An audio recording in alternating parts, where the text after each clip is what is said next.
na yung lumpia mo. Thank you, te. Binigyan mo talaga ako, te. Dahil nagpatalo ka sa laro kanina, so ayan na yung lumpia mo. Te. Thank you, te.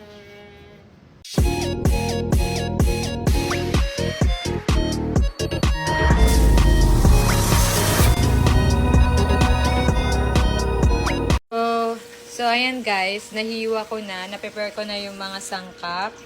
So di na ako nakapag-take ng video kanina kasi na-busy na ako and yeah. So ngayon is, lulutuin ko na siya.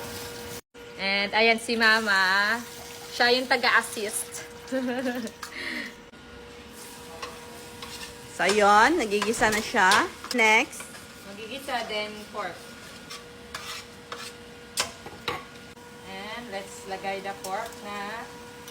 Putting the pepper. Siya na ang aming private chef. Grabe naman yan, te. Eh, wala ko karne. Ayaw niya kumain ng may gulay. Dito ka.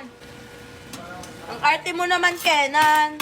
Anong next nito? Repolyo. This, the main ingredient. So, nilagay na namin yung repolyo.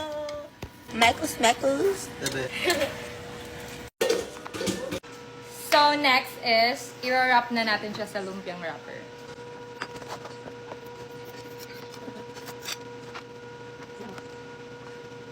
So, ito lahat yung nagawa namin.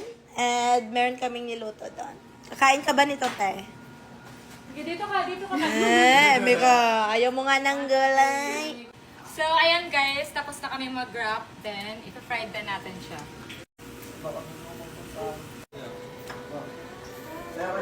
Okay na.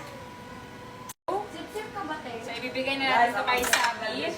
So, unang bibigyan natin muna guys is si Sabi. Isa. Sa isa lang. Ano na?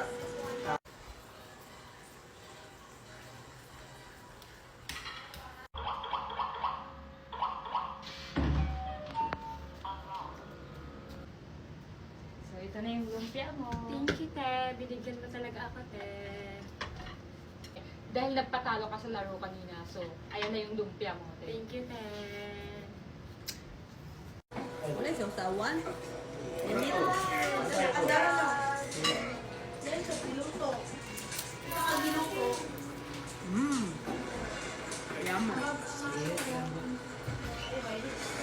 Okay. Ang init. Uy.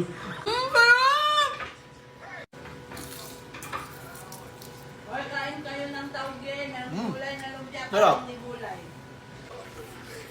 Ang sarap. Pinakamasarap na natikman ko sa buong buhay ko. So, ako na yung mag-taste test.